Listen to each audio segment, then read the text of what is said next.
Hello, everybody. Welcome to another edition of the Gimmick Minute Wrestling Podcast. My name is Jason, and I'm joined this week by just Kevin. Nobody else is with us. It's just us to talk about all these wonderful things that are going on in WWE, like the big return of R-Truth. Cannot wait to get into that one.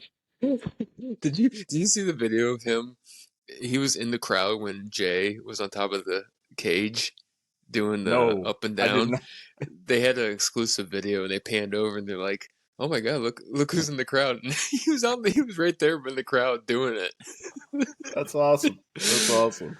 Oh, that's great. I mean, he Yeah. is the gift that keeps on giving, R-Truth. Oh, But 100%. yeah, we'll get into that one, and there's a couple other returns that happened too. But before we do all that, again, my name is Jason. This is the Gimmick Minute Wrestling Podcast. Normally, we have Kevin and Riley, but Riley's unable to join us this week. We even reached out to Michael, who was, previously a co-host on the show, but unfortunately, he never got back to me. So you just have us. But if you want to join the conversation, you can do so pretty easily. All you have to do is go to X, formerly Twitter, and type in the @ symbol followed by LIVYOURGIMMICK, and that is how you would be able to reach us. You can also leave a comment on Apple or Spotify or any of the other podcast apps that you choose to listen to us on, follow, and subscribe. Please make sure you share us with your friends. We want to try and grow our audience as much as possible, so we appreciate everybody that listens and watches this episode when I do post them on YouTube, which I have been pretty consistent on lately. But without further ado, we're just going to go ahead and start the show as Kevin lets out a giant yawn.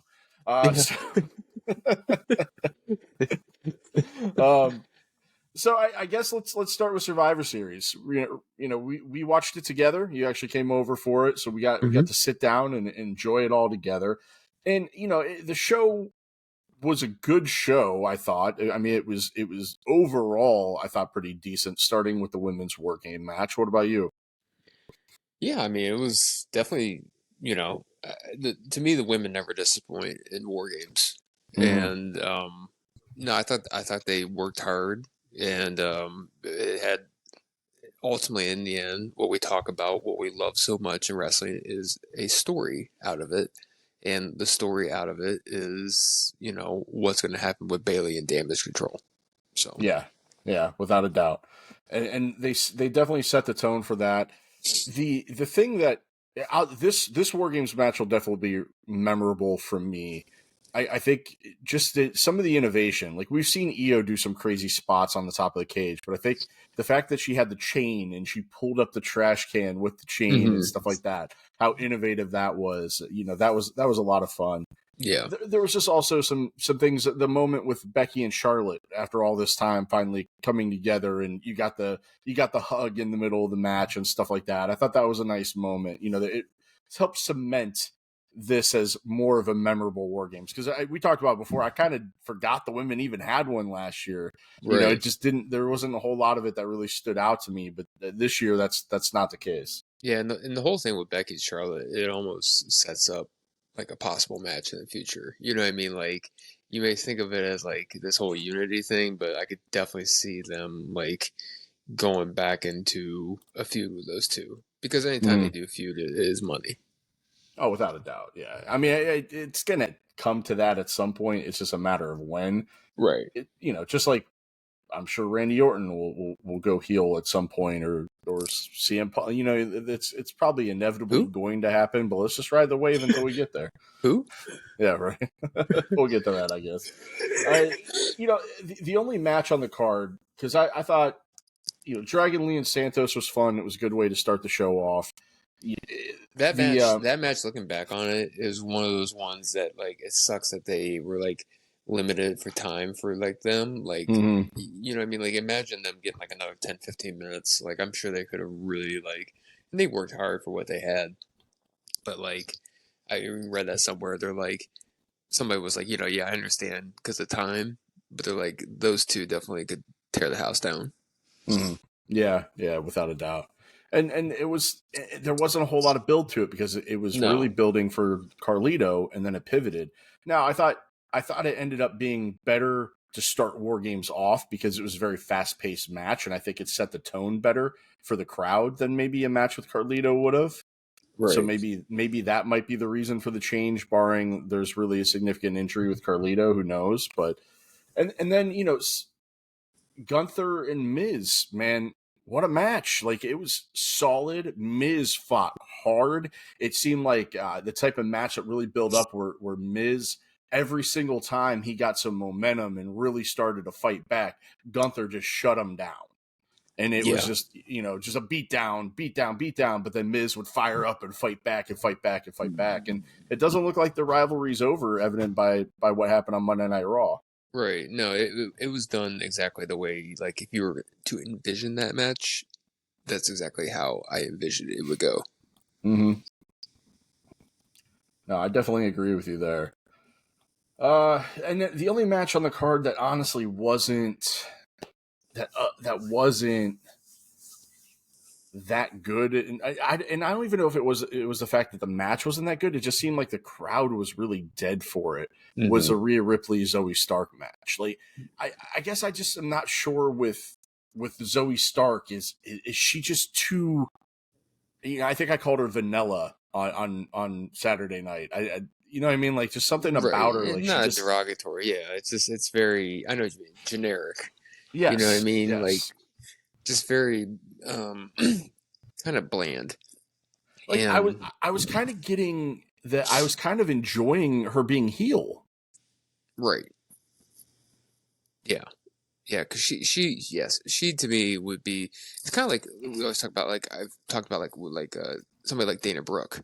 I always thought Dana Brooke was great as a heel, Mm-hmm. especially when she was like the second to Charlotte, like when she first came in and stuff. Like I think she could have benefited better as a heel. You know what I mean? Like, Yeah, I agree with you. and I think Zoe Stark is the same way. It's one of these people that like just can't like get over as a baby face very well, so why not just make him a heel? You know what I mean? Like if people are gonna not dig him, you know what I mean? So yeah, Yeah, and much Zoe better as a being, heel. I agree with you. And Zoe being Zoe in NXT definitely worked because NXT audience more appreciates the work rate, right? So like Right.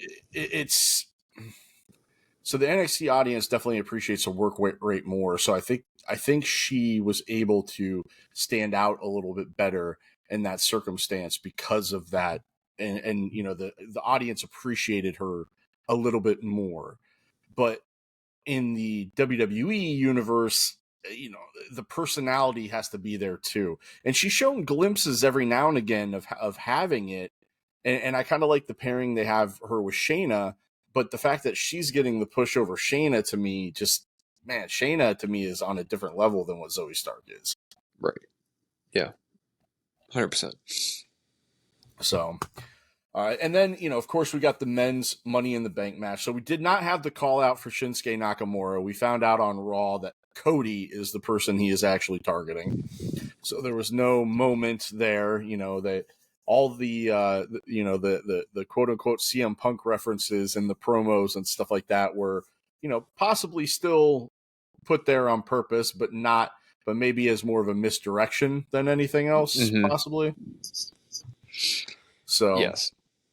but who knows? We'll but the men's war game match, man. Like, how did you like how they utilized Randy Orton? Like with the, not having him come out until the end. He didn't sit in the shark cage or anything like that.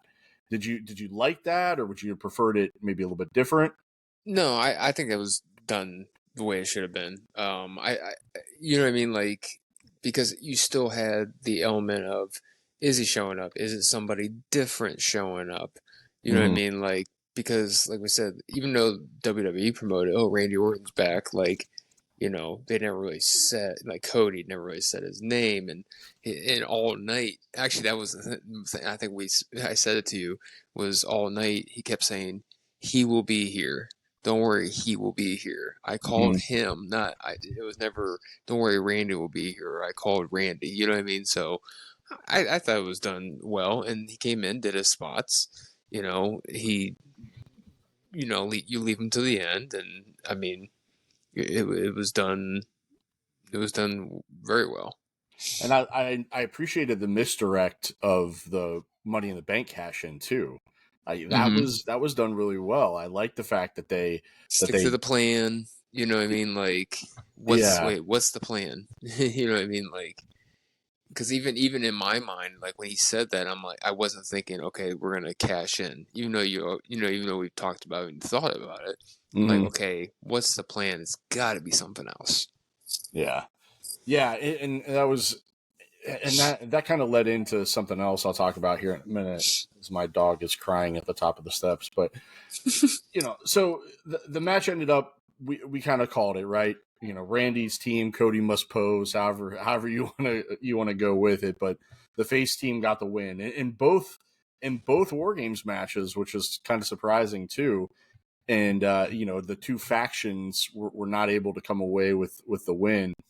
But you know, you got them posing at the end. Everybody is enjoying it. They already had showed the logo for the trademark. They already showed the logo to join the was it the press conference. Yeah, And then all of a sudden, we were starting to get up, and I think my buddy Ben that was here, he had already started walking up the steps like he was going home, like right. we were getting ready to go, and the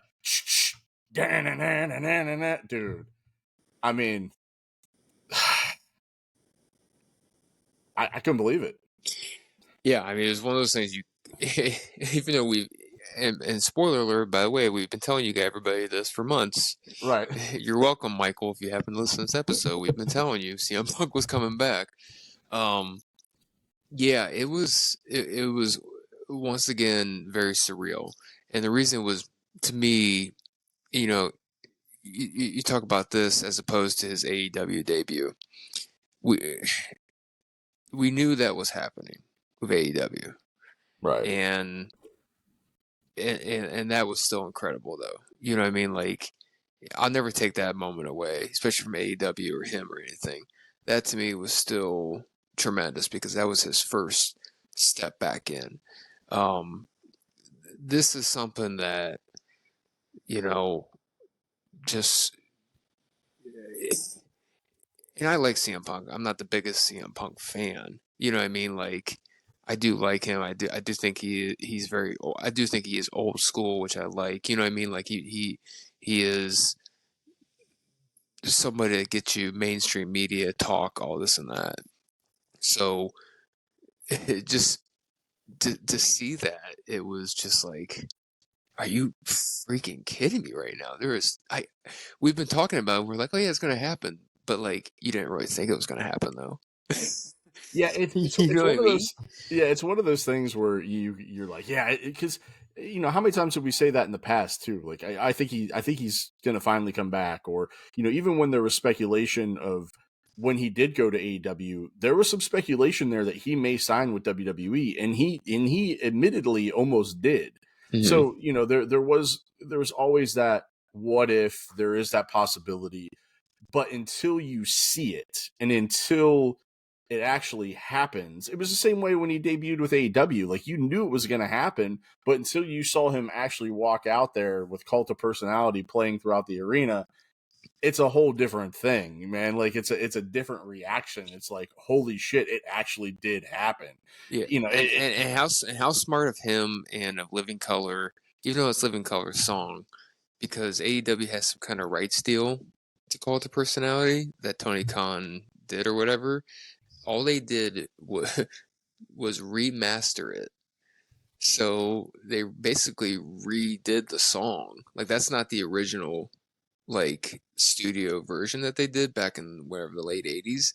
They mhm. recently redid the song and re-recorded it in a studio. If you like I actually downloaded it on Apple Music and it is a little different. Like it sounds the same, but you could just tell like the guys are older. You know what I mean? Like Oh yeah, it's it's not quite the they don't same. sound So quite like the same, right? how smart of them to almost have a rights. You know what I mean? Like to remaster it and to get a different rights now with WWE. You know what I mean? It's just Yeah. smart on them money wise or whatnot. So Oh yeah, without a doubt. um I mean, that's genius, yeah honestly. um yeah and like I said, and then they had the whole thing with Seth Rollins, and we all saw that.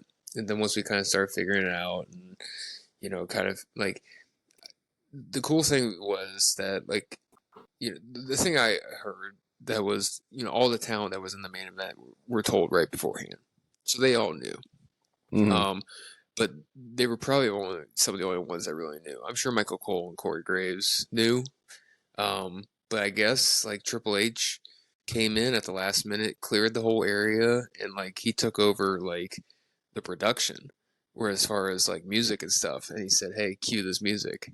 You know what I Mm-hmm. mean? So we're, like people in production had no idea, So for them, and I guess he literally, because they said he lives like 20 minutes from there.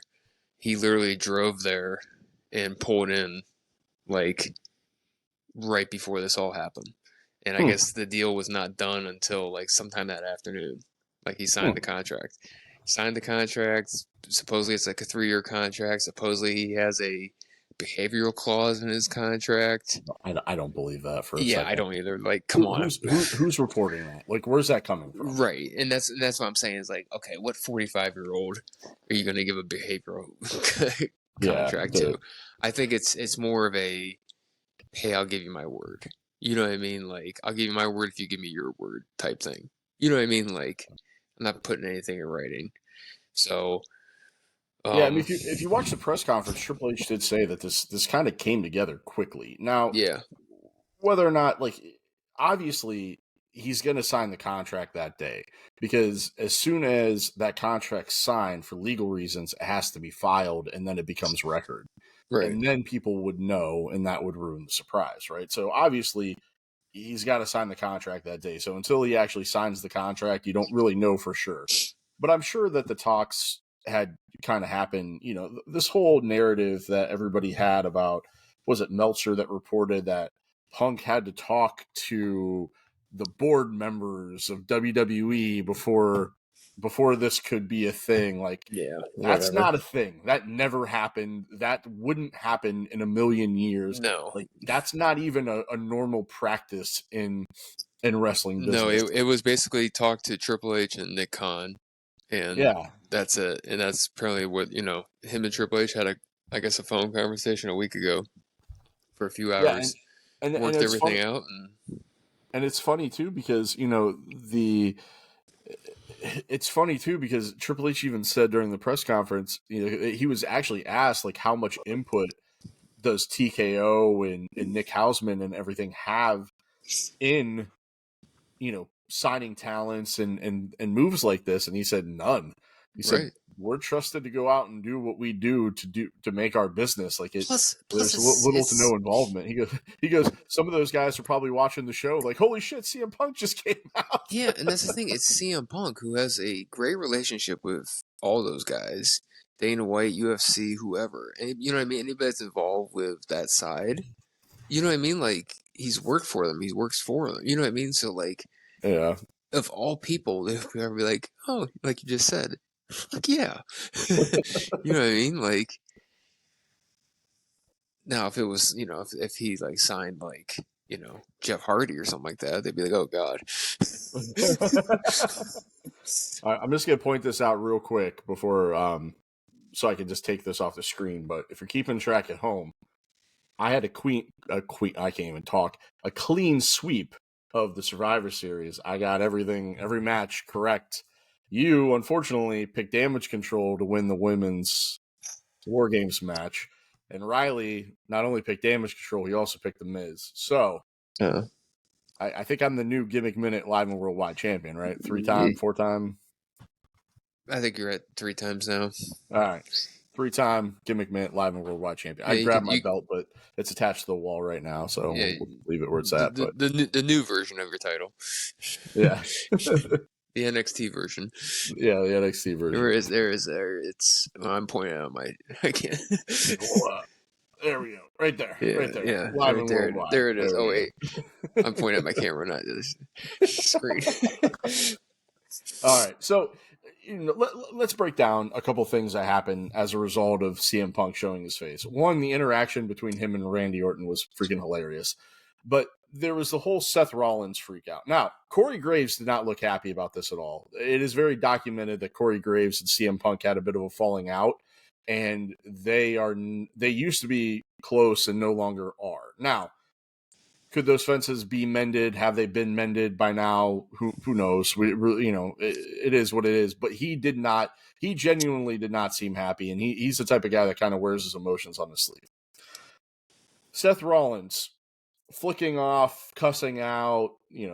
Obviously he knows cameras are on him. Obviously he knows the pay-per-view is off the air, but he's still acting like that, right? Seth Rollins, to me, is one of the smartest guys in pro wrestling. Seth has gone out of his way to talk shit in the media about Phil Brooks, CM Punk. He's gone out of his way to talk shit about Will Ospreay. He's gone out of his way to talk shit about a lot of these guys with the intention of knowing one day maybe these guys might come back here, and I already got a rivalry with them, right? Mm-hmm. Like, Seth's just making money, man. Like, he's just being smart about. He was on Logan Paul's podcast not too long ago, and he said that he and CM Punk, CM Punk called him, and they hashed everything out, and they're cool. You know what I mean? Like he literally has been on camera saying hey, he called, he apologized, and we're good. And if he comes back in, let's do business. And Roman Reigns is the same way. Remember, Roman Reigns had a interview. He's like, I don't like the guy. But what's great, he was acting like himself. He's like, I don't like the guy. I don't know many people that do, but guess what? If it's about business, I'll do business. You know what I mean? So right, yeah, and it's like, and so there was that. Then there was the narrative of Roman Reigns was in Gorilla and he had to be ushered away. Like that. First of all, whoever posted that or reported that, Meltzer, fucking stupid, dude. So stupid. Like none of it's that. Just, a lot of them are playing it up. Kevin Owens was on a thing today or yesterday. And the guy asked him about CM Punk returning. He's like, look, I just want to be happy, and if he's gonna, as long as he's cool. And then they said, well, how about Randy returning? And he's like, oh my god, I love Randy Orton. He's so great. So glad he's back. He said 2 words about Punk, and then he just went off on a love fest about Randy Orton. So yeah. Well, and dude, and going back to Randy Orton, I think we kind of glossed over a little bit. One, he looked fucking jacked. Mm-hmm. He was, he was definitely, and he had the same, very similar back surgery to what Sean had, and he was able to come back in just under 2 years. So that's pretty impressive. Maybe he's on those Aaron Rodgers stem cells or something. Oh, Jesus Christ! There's no way he fully ruptured his Achilles. I would never believe that. There's no way. Well, he had a phrase for you on the Pat McAfee show. If you don't believe him, yeah, go fuck yourself.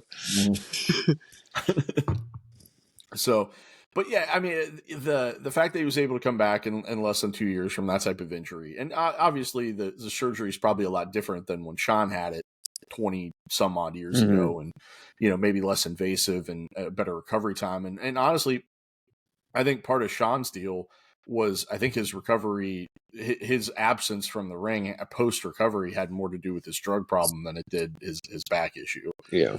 But, he was the first, so he didn't know how it would react when he came back. And then he came back for one match and it turned into 6 more years. So it's just, what's that? Well, the funny thing is he actually wrestled before that. Yeah, he had a match in his own promotion. His own promotion, yeah. So, yeah, but I agree with you. I think a lot of it was probably the drug problems and stuff. So, dude, the RKO though off of the top of the cage was fantastic. That was so well done. I loved how they set that up. That was, and JD McDonough, man, he just laid out for it. Good for him. Man, I'm surprised his head didn't go through the whole mat. Fucking hammerhead. Leave Lord Farquaad alone. But anyway, all right. So back to CM Punk. So then there was the other speculation of Drew McIntyre storming off before Punk made his entrance. Okay. If you ever listen to any interview with Drew McIntyre, you will know that he tries to keep it as close to kayfabe as possible. He is not all about being seen, being posing, standing around, being in an area. So after a loss, he's not just going to stand there while the baby faces pose. He's going to get pissed that his team lost. He's going to get pissed that Priest pulled the trump card on him and didn't let him go into the match when he wanted to. He's going to be pissed that, that everything that happened. Drew leaving that match had zero to do with CM Punk debuting. Right. Punk And if wasn't you even watch out there Monday yet. Night Raw, right? And if you watch Monday Night Raw, you'll know where he was going with that, right? Like he was genuinely pissed off about the situation. That's Drew McIntyre. Somebody had a photo of the day of Raw, and I forget who it was, but like Drew McIntyre's in the background, like smiling. They're like, "Oh yeah, he looks so disgruntled and so pissed off right now." Yeah.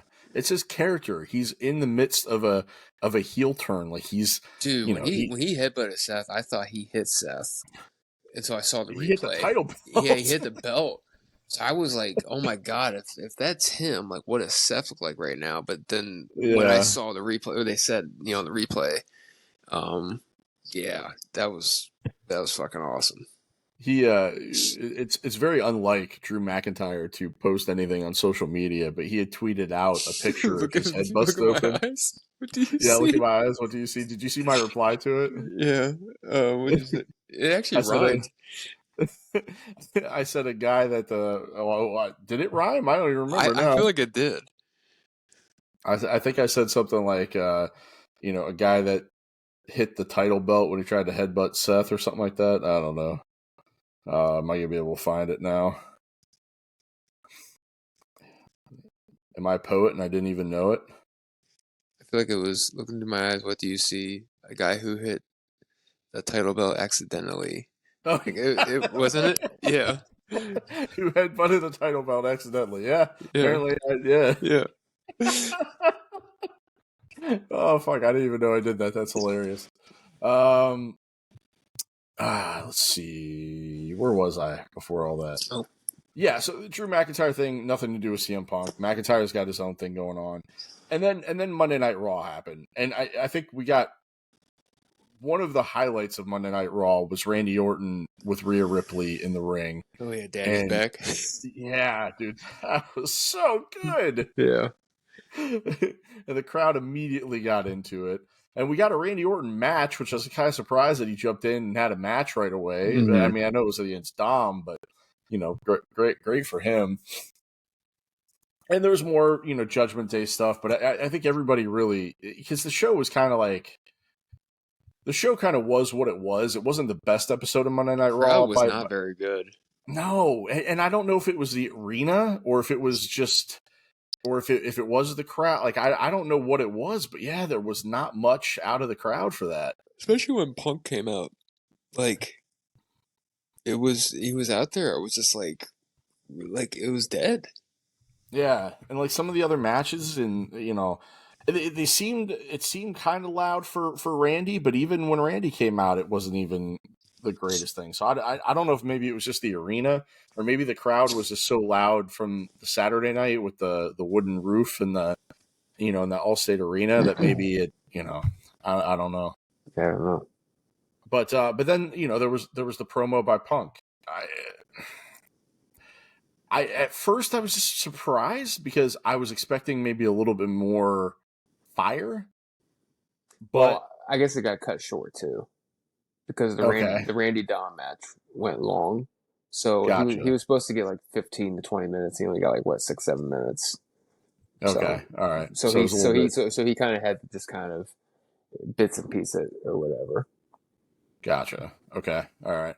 Yeah, it was this. I guess hearing him say "I've come home," like, is that him being genuine or is that disingenuous with him? Like, I guess that to me is or is this more? Because I kind of liken it to, let's say you have a girlfriend or a fiance or somebody that you're in a relationship with, and for whatever reason, it's not working out at all, right? It's just not going good. You can't communicate. Everything you try to do is just not it's just not vibing right? So you break, Or you have a black cat come across the screen. Yeah. Yeah. So you break, right? You take a break, even though you have all this stuff going for you, maybe you got some kids involved or something like that. You just need to get away from that person, right? You got kids? And I don't give a shit about your kids. so the point I'm trying to make though is that, while you're away from that person, you're trying to find the exact opposite of that person, right? You're trying to find anybody that you can that's different from what the situation that you just left. And I think that's kind of what CM Punk did with WWE, right? First he went to UFC, and then, there was this alternate wrestling promotion. And of course, any place that you go, you're going to put them over you're going to put them over your ex, right? You're going to put them over your ex and try to make it seem like you don't have any interest in ever getting back together with your ex. But then something happens, right?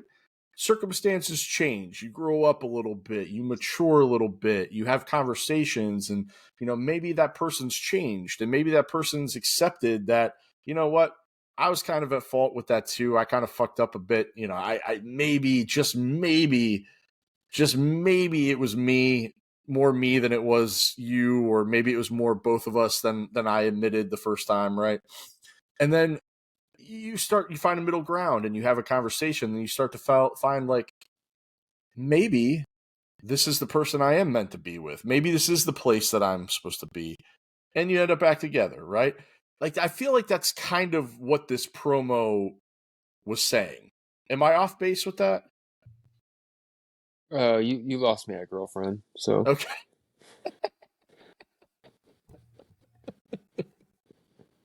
Okay. All right. No, Well, sorry, that was just me being funny. Yeah, I think it's I don't know how to explain it, honestly. Like, it's just,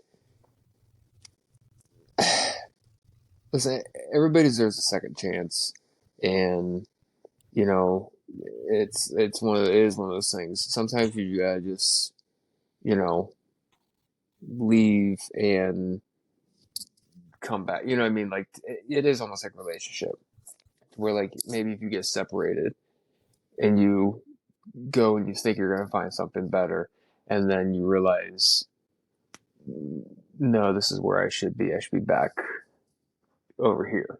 You know what I mean? So, I, in the end of the day, no matter what, like, we always talk about stories and all that and everything, especially for him. This is where he's always wanted to be, and how things were. He deserves the second chance to be able to hopefully finish his story. That's the sexy thing to say. Finish the right. story, Yeah. apparently, and go out. However, so there's so many possibilities that could happen too. Like you said, you know what I mean. There's so many. He doesn't have to jump into anything with Seth. Mm. He doesn't have to main event this year's WrestleMania. No, definitely not. It could be next year's. He doesn't have to Yeah. work full time. Me personally, I wouldn't have. I mean, I'm sure he wants to. I'm sure he'll do whatever. But he's another person that's you got Roman Reigns, you got Brock Lesnar's. You know what I mean? You can even go to back the old times of the Andre the Giants and the Hulk Hogan, even Hulk Hogan. You know what I mean? Special Mm-hmm. attractions. You know what I mean? Like, so he falls into that category of where I because sometimes you shove people too far down people's throats, and especially him coming back, ease him into stuff. You know what I mean? Like, he could Dom Mysterio would be a perfect person for him to work with right away. Seriously, Mm-hmm. they had the story when he was younger. You know what I mean, with Ray and everything. Like, it's kind of like when he first worked with Darby Allin when he got his feet wet back in the AEW. But Dom Mysterio would be a great, you know what I mean? Anything with them or whatever would be a great way for him to kind of get into. Because it will happen someday with Seth Rollins. and they might push it to quickly. You know what I mean? I think I don't think WrestleMania is pushing it quickly. I mean, WrestleMania is in April. Yeah, You got a lot of time between now and then. but if Seth's And still the world champion, are you, yeah, are you gonna that's put the true. world title on CM Punk? But at the same time, though, Seth and Punk can be a spectacle without being for the world championship. True, and still main event. Yeah, without a doubt. I mean, that could still be a night one main event, and not even be for the championship. Yeah. They have there's that personal rivalry there, and both of them are so capable on the microphone to get you there, and there's so much time to build it. And that's the thing, man. Like, say what you will, but everybody's been talking about, well, what era is this in professional wrestling, man? This is like the story era. Like, this is, and Triple H has said so many times, like, he's a patient person, like, he's not going to rush things, and that's great. Now, sometimes there's things that maybe drag on a little too long, but I'll take that over something that doesn't get enough time to breathe any day of the week. And We could talk about like Gunther's like IC title reign. I know it's been going on a long time, and he broke Honky Tonk Man's record, this and that. Yeah, I will take this over him losing non-title matches every other week. right. He's still defending it. You know what I mean? Like he's hardly ever defended in non-title matches. You know what I mean? Like, so stuff like that. Stuff like making these secondary titles relevant. And they can say, oh my God, we have Logan Paul. He's a part-time guy. He's got the U.S. title. Guess what? He's going to make it relevant. Even He's gonna be more on relevant. SmackDown He's gonna be on SmackDown tomorrow night. Right. So I mean, So, that's I think now that Logan Paul is done with his boxing commitments, I think now that he's done with some of the other stuff, you're going to see him in WWE a lot more. Maybe you're not going to see him at live events, but I think on WWE TV, yeah, I think you're going to see him, especially with the build up to from now to WrestleMania. I think you're going to see him quite a bit. yes. But and same thing with Roman. I mean, Roman's going to be back here pretty soon too. And everybody thinks that he's not going to be back until January, No, which is he's a month, advertised. which is a month away. Not not this Friday, but I think next Friday he's advertised. Okay, so there you go. So he's gonna be back.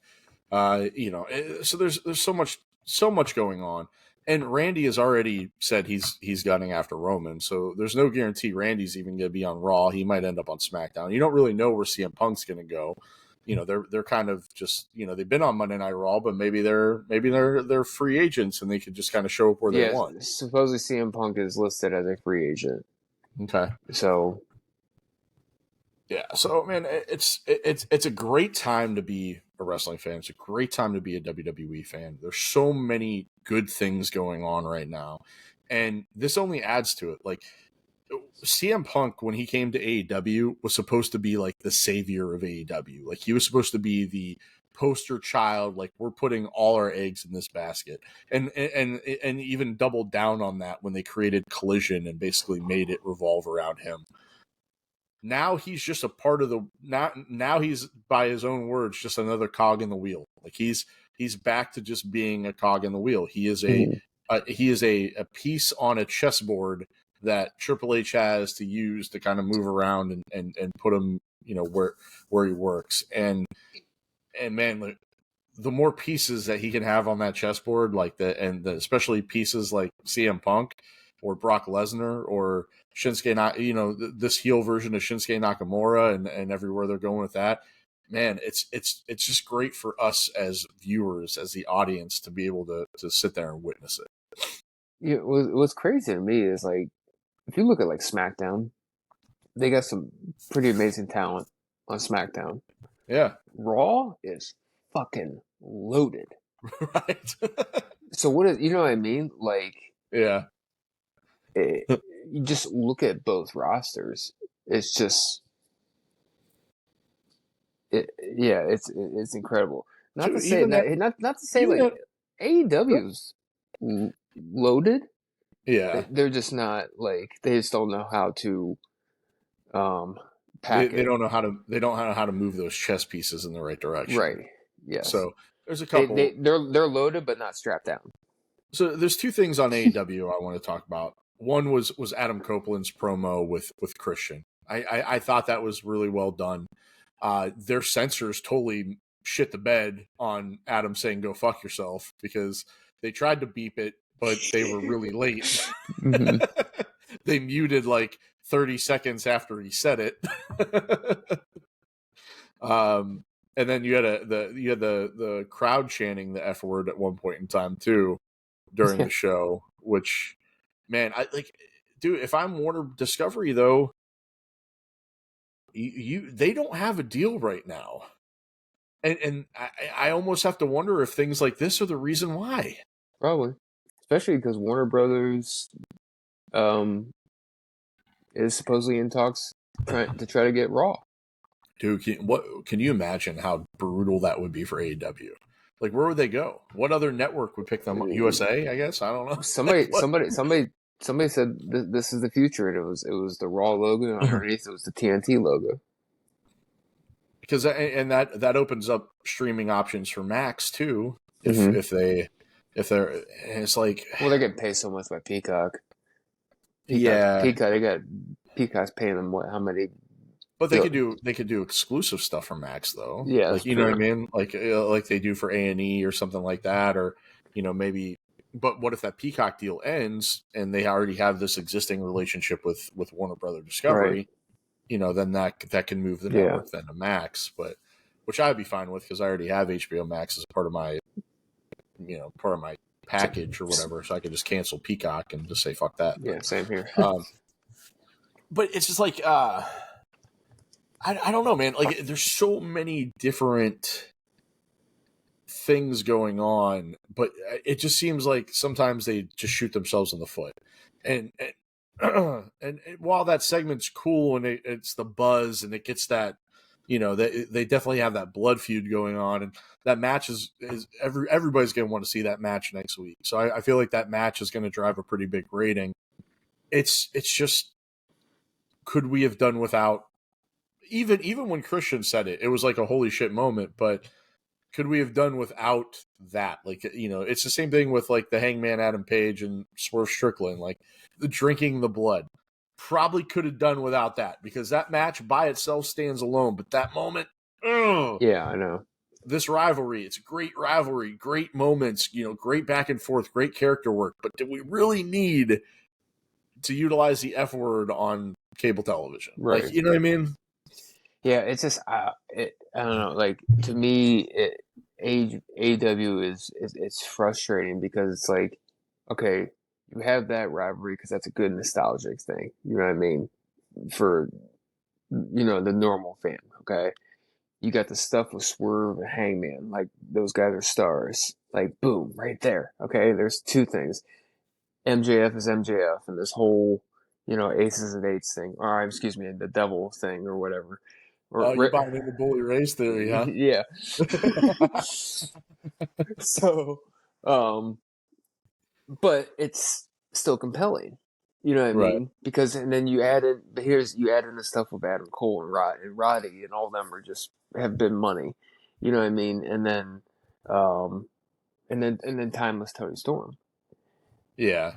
I mean, the shit she did yesterday. Dude, that shit yesterday was hilarious. It was.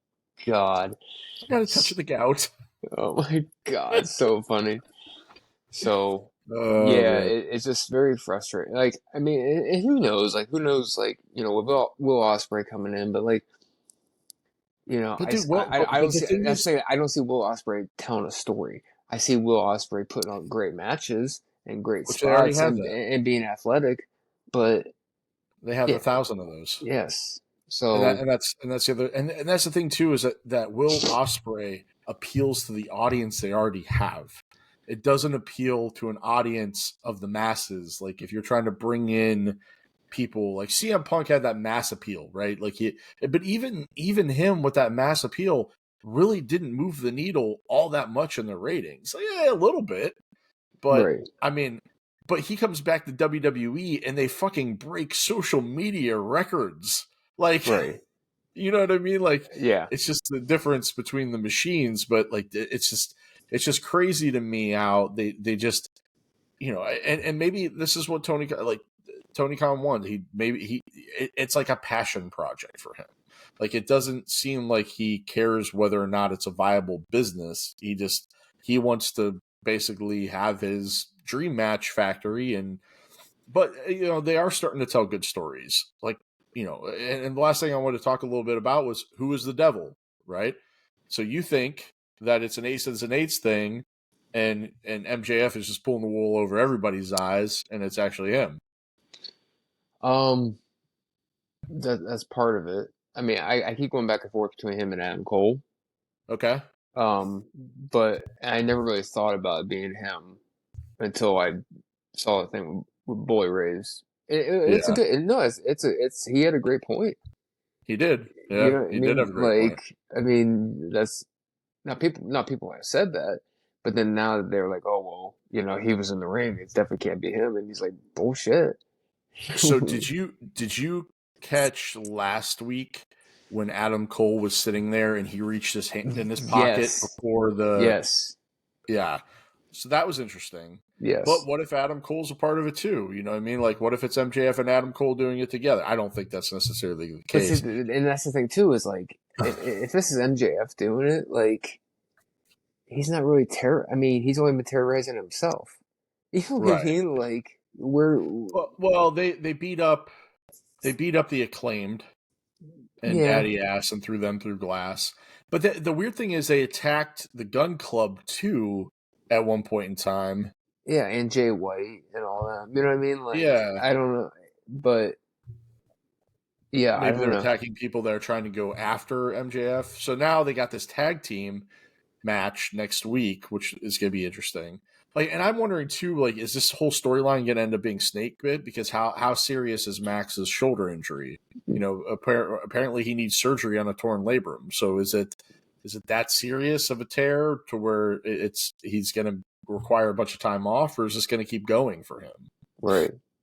Yeah, no. So it's hard to say, but honestly, man, like, so when the guys hit the ring, the one guy looked really big, and then the next segment, Wardlow came out, and His hair all messed up.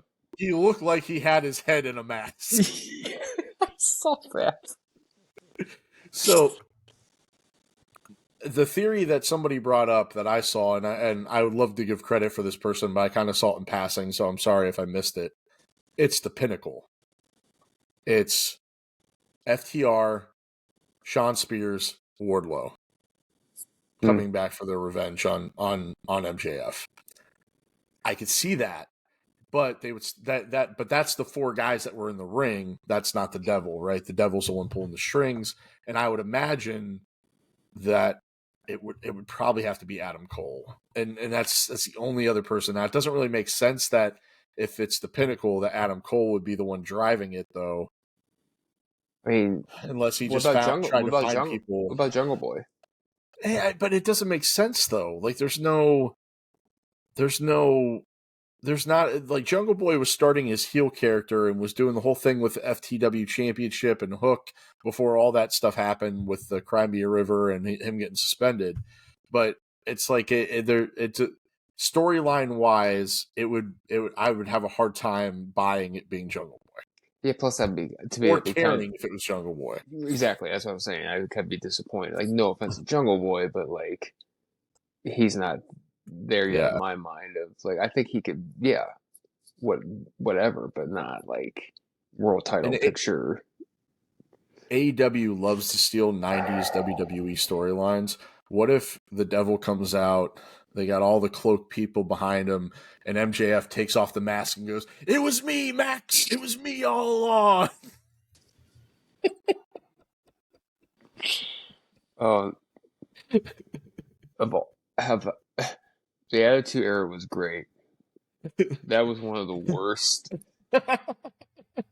things of the entire Attitude Era.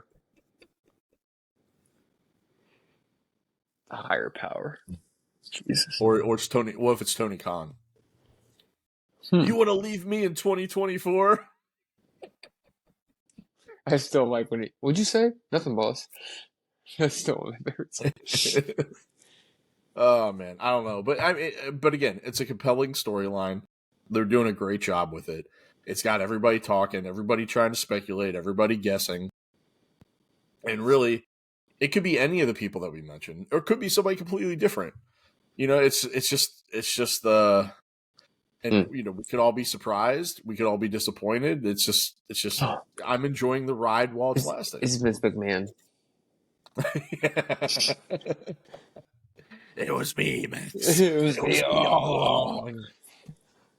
And that's the other thing I said too. Like, man, like if you want proof that Vince McMahon has nothing to do with the day-to-day operations of WWE, it was CM Punk walking out on stage on Saturday. Although that tells you everything you need to know. somebody did repost his interview on the Stone Cold podcast on the network, and he said that basically, hopefully, we can do business again someday. Yeah, you know what I mean. So, I think, but I don't think he had anything to do with it. No, at all. No, not at all. But speaking of Stone Cold, one more note before we wrap up is the speculation. There are talks that they might try to do a Punk versus Austin match sometime in the future.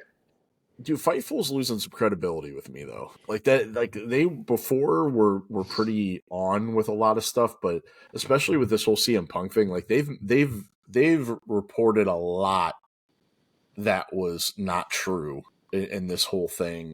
But yeah, I read that too. Dude, I would think Austin's done though. Like, does he really need to do anything other than what he did with Kevin Owens? Like, you know what I mean? That was such a perfect. Plus, who's going to go over? Right? Come on.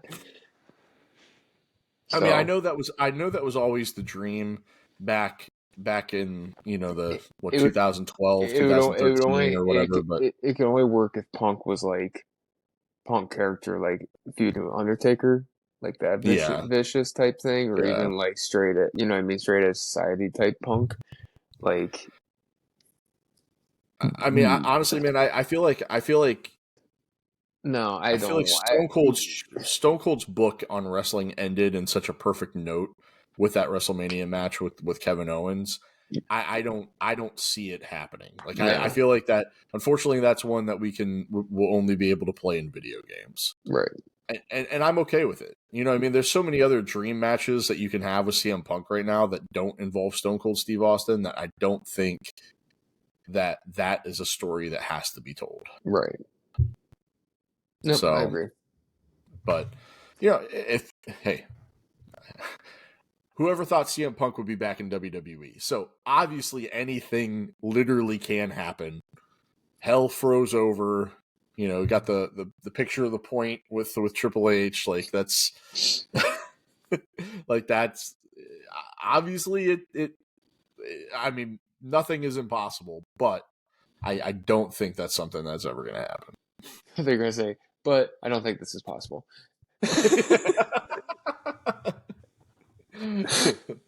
All right. That being said, man, that's all I really got. That's all I wanted to talk about today. I know there was other stuff that happened, but I feel like these were kind of the bigger things, and I thought we'd just spend a lot of time diving into that, and we did, and we're just under our hour mark. So, anything else that you can think of before we close it out?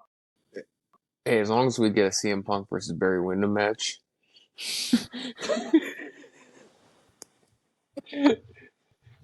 That's what I'm hoping for. Barry, get healthy. Get healthy and maybe reverse the clock about 30 years. Yeah. And then it's just going to be a weekly thing for me now to mention his name. Yeah, I'm sure. We have one listener that will pop for it and appreciate it, but that's really about it. Yep. And there you go. Kevin speaking to an audience of one. All right. And you know who you are. All right, man, that's all I got. Well, hey, thank you guys for listening. Hopefully you guys enjoyed it. Hopefully you enjoyed Survivor Series and the return of CM Punk to WWE, the return of Randy Orton, and, of course, the return of R-Truth. We really didn't dive too much into the return of R-Truth, but him popping up in that Chip commercial was just fantastic. But, you can find us on X at Live Your Gimmick. You can find us on other social media platforms like TikTok and YouTube just by searching Gimmick Minute. I always post little clips from the show or, the full episodes on YouTube. So if you actually want to watch it and see our beautiful faces and, my awesome backdrop and stuff like that, you can do so. One more thing, Jason, before we do wrap up. How was the coconut surprise? Oh, the coconut surprise was fantastic. Yes. You got some? I did really enjoy the coconut surprise. Yeah, I saw So I was really hoping Riley would be here so I could have rubbed it in his face that I got to try the coconut surprise and he didn't. But yeah, unfortunately, since he didn't join us, I can't do I that. sent a So picture. He never responded. Like, yeah. you know, Well, he doesn't respond a whole lot to text messages. Like, if you notice in our group chat, like he'll send like a one-word response. I've actually gotten more texts from Riley. Like Riley, to anybody out there listening, Riley is my brother-in-law. So, and I have been in a relationship or married to his sister for the better part of 2 decades. I have gotten more text message responses from Riley in the past calendar year that I have in the 2 decades that I've known him. So he's not much of a texter, but and usually when he gets back to you, it's like one word answers. But yep, yeah, so you may not get, or what he'll do is he'll respond to you when he talks to you or sees you in person. Like, you know what I mean? Like he'll just bring it up randomly or something like that. But anyway, but hey, leave us a comment on Spotify or on Apple Podcasts. Make sure that you like and subscribe to the show. Make sure you share us with your friends. We've had listeners in the UK recently and different countries and stuff like that. So we really appreciate that. We want to have as many people listening to the show as possible, and we want to make sure we get it out there. So if you do listen to the show on a regular basis, if you haven't liked it or subscribed to it or whatever podcast app you use, please do so. And like I said, find us at Live Your Gimmick on X and tweet us a message or slide in the DMs. But that's all I got. Kevin, anything else? cheerio, All mate, right. for our UK friends. There you go. So for Kevin, I am Jason, reminding you, beautiful, beautiful wrestling fans out there, to always be a fan, but always live your gimmick. Goodbye, everybody.